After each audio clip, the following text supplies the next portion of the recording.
Hello everyone welcome back to my channel. आजिकार video रे आमे कोलकातार 4टी बेस्ट प्लेस को कवर करबा जो गुडी को आपण माने साइड रे देखि पारुथिबे। तबे प्रथम टी हला हिस्टोरिकल म्यूजियम, तापरे आमे कवर करबा विक्टोरियल मेमोरियल, दक्षिणेश्वर काली एवं साइंस सिटी। तबे चलंतु आ समय विलंब न करी जिबा कोलकाता टूर रे। वर्तमान आमे कलिकता निकट रे आसी पहुँची सारीचे। ये होची हुगुली नदी, जहाँ ऊपर थिबा एई ब्रिज देई आमे कलिकता शहर भीतर को प्रवेश करिबा। दूर रे थिबा विशाल अट्टालिका माननकु आपण माने देखि पारुथिबे। ये होची कलिकता शहर। तबे चलंतु एबे आमे म्यूजियम पाखकु जिबा। ये होची हिस्टोरिकल म्यूजियम, जहाँ की कलिकता रे अवस्थित एवं यह एशियार सर्वबृहत म्यूजियम भावरे ख्याति लाभ करिछि। म्यूजियम रो लोकेशन मु डिस्क्रिप्शन रे देई देबी। तबे चलंतु एबे हमें देखिबा म्यूजियम रे आ कोन कोन सब रहिछि। यह हेउछि स्टोन आर्ट गैलरी, जेउठारे कि पूर्वरु प्रस्तर देहरे निर्मित कलाकृति गुडी को सुरक्षित भावरे संरक्षण करी रखा जाइछि। एही रूम रे फोटोग्राफी और वीडियो मना थिला, तेणु मु ठीक भावरे वीडियो करि पारि नाही। एठारे आपण माने प्राचीन बुद्ध मूर्ति एवं विभिन्न प्रकारर अन्य देवादेवींकर मूर्ति मध्य देखिबाकू पाइबे। आगकू अछि मुद्रार गैलरी। एठारे आपण क्वीन विक्टोरियांकर सुना कॉइन देखि परिबे एवं ता सहित अनेक मुद्रा मध्य देखि परिबे। ये होची आर्ट रो गैलरी। एठारे आपण माने राजा महाराजा माननक समयर चित्रकला देखि परिबे। एठारे आपण माने पुरातन भारतीय माननकर परंपरा एवं जीवन यापन शैली विषय कैटलॉग माध्यम रे जानि परिबे। ता सहित एठारे आपण माने विभिन्न प्रकारर पुरातन पात्र एवं देवादेवींक मूर्ति मध्य देखि परिबे।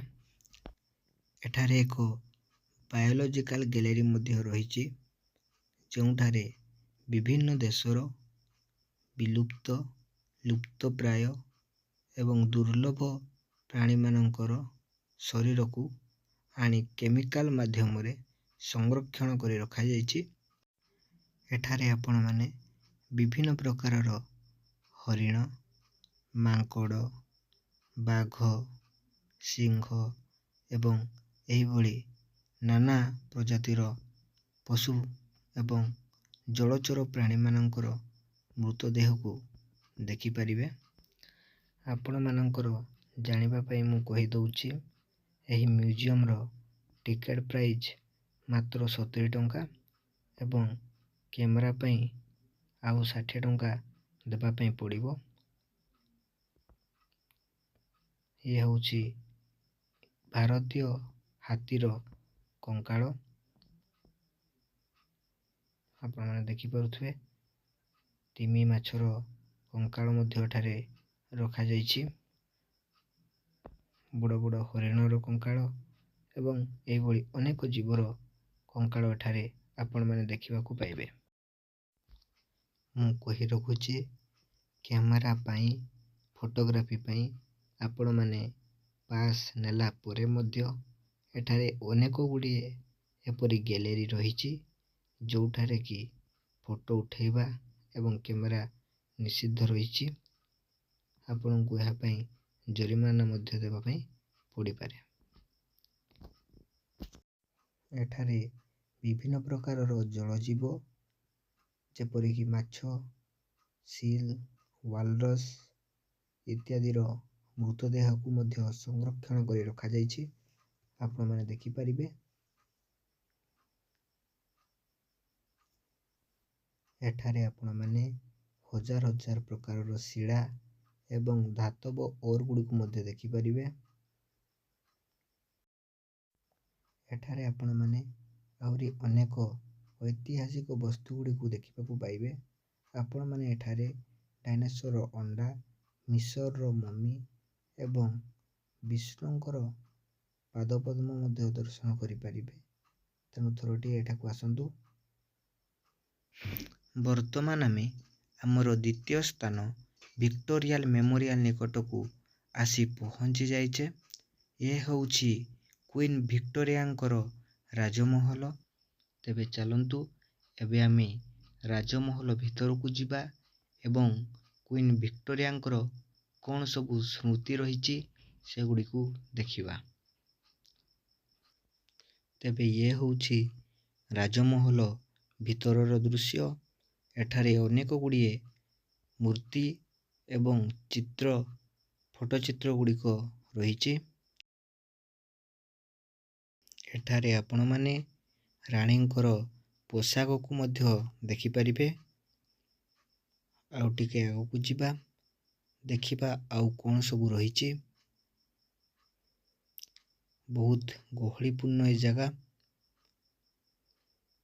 ଏଠାରେ ଆପଣମାନେ ଭିକ୍ଟୋରିଆ ମେମୋରିଆଲର ଏକ ଛୋଟ ପ୍ରତିରୂପ ଦେଖିପାରିବେ ଏବଂ ତା ସହିତ ଅନେକ ଗୁଡ଼ିଏ ରାଜା ମହାରାଜାମାନଙ୍କର ବଡ଼ ବଡ଼ ଚିତ୍ର ମଧ୍ୟ ଆପଣମାନେ ଏଠାରେ ଦେଖିପାରିବେ। ରାଣୀ ଭିକ୍ଟୋରିଆ ଜଣେ ଭଲ ସଙ୍ଗୀତଜ୍ଞ ଥିଲେ। ତାଙ୍କର ପିଆନୋ ମଧ୍ୟ ଆପଣ ଏଠାରେ ଦେଖିପାରିବେ। ଭିକ୍ଟୋରିଆଲ ମେମୋରିଆଲକୁ ପ୍ରବେଶ କରିବା ପାଇଁ ମାତ୍ର 50 ଟଙ୍କା ଟିକେଟ୍ ରହିଛି। ଆପଣମାନେ ମାତ୍ର 50 ଟଙ୍କା ଦେଇ ଏହି ବିଶାଳ ମହଲକୁ ଭଲ ଭାବରେ ନିରୀକ୍ଷଣ କରିପାରିବେ ଏବଂ ଭାରତର ଇତିହାସ ସମ୍ବନ୍ଧରେ ଅନେକ ତଥ୍ୟ ପାଇପାରିବେ। ଏ ହେଉଛି ଏହି ମହଲର ମୁଖ୍ୟ ରୁମ୍, ଯେଉଁଠାରେ କି ମହାରାଣୀଙ୍କର ରାଜସଭା ହେଉଥିଲା। ଏଠାରେ ଅନେକ ଗୁଡ଼ିଏ ଅସ୍ତ୍ରଶସ୍ତ୍ର ଏବଂ ତା ସହିତ ତୋପ ମଧ୍ୟ ରହିଛି, ଯାହାକି ଆପଣ ଆଗକୁ ଦେଖିପାରିବେ। ଇଏ ହେଉଛି ସେହି ତୋପ ଯାହା କଥା ମୁଁ ଟିକେ ଆଗରୁ କହୁଥିଲି। ଏହାକୁ ରାଜପ୍ରସାଦର ସୁରକ୍ଷା ପାଇଁ ବ୍ୟବହାର କରାଯାଉଥିଲା। ତା ସହିତ ଏଠାରେ ବିଭିନ୍ନ ପ୍ରକାରର ଅସ୍ତ୍ରଶସ୍ତ୍ର ଏବଂ ପିସ୍ତଲ ମଧ୍ୟ ରହିଛି।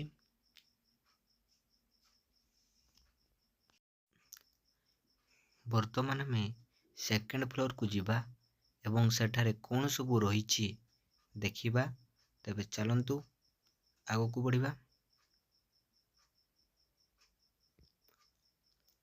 ଇଏ ହେଉଛି ମହଲର ସେକେଣ୍ଡ ଫ୍ଲୋର। ଉପରୁ ଆପଣମାନେ ତଳକୁ ଦେଖିପାରୁଥିବେ। ତେବେ ଚାଲନ୍ତୁ ଏଠାରେ କ'ଣ ସବୁ ଅଛି ଦେଖିବା।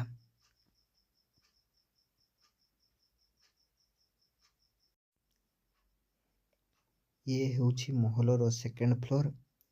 ଏଠାରେ କେବଳ କିଛି ପୁରୁଣା କାଗଜପତ୍ର ଏବଂ ବିଭିନ୍ନ ପ୍ରକାରର ପିସ୍ତଲ ରଖାଯାଇଛି। ଆପଣମାନେ ଦେଖିପାରୁଥିବେ ଏଠାରେ ଥିବା ବିଭିନ୍ନ ପ୍ରକାରର ବିଦେଶୀ ପିସ୍ତଲକୁ। ଆଉ ଏଠାରେ ସେଭଳି ବିଶେଷ କିଛି ନାହିଁ। ତେବେ ଚାଲନ୍ତୁ ଏବେ ଆମେ ତଳକୁ ଯିବା। ତେବେ ଇଏ ହେଉଛି ଭିକ୍ଟୋରିଆଲ ମେମୋରିଆଲର ନାଇଟ୍ ଭିଉ। ଆପଣମାନେ ଦେଖିପାରୁଥିବେ କେତେ ସୁନ୍ଦର ଦିଶୁଛି। ଆଜିର ଏହି ଭିଡ଼ିଓଟି ଖୁବ୍ ଲମ୍ବା ହୋଇଗଲାଣି, ତେଣୁ ଆଉ ଦୁଇଟି ସ୍ଥାନ ଆମେ ନେକ୍ସଟ ଭିଡ଼ିଓରେ କଭର କରିବୁ। ତେଣୁ ସେ ଦୁଇଟି ସ୍ଥାନକୁ ଦେଖିବା ପାଇଁ ଆମ ଚ୍ୟାନେଲକୁ ସବସ୍କ୍ରାଇବ୍ କରିଦିଅନ୍ତୁ ଏବଂ ପାଖରେ ଥିବା ବେଲ୍ ଆଇକନକୁ ଦବାଇ ଦିଅନ୍ତୁ।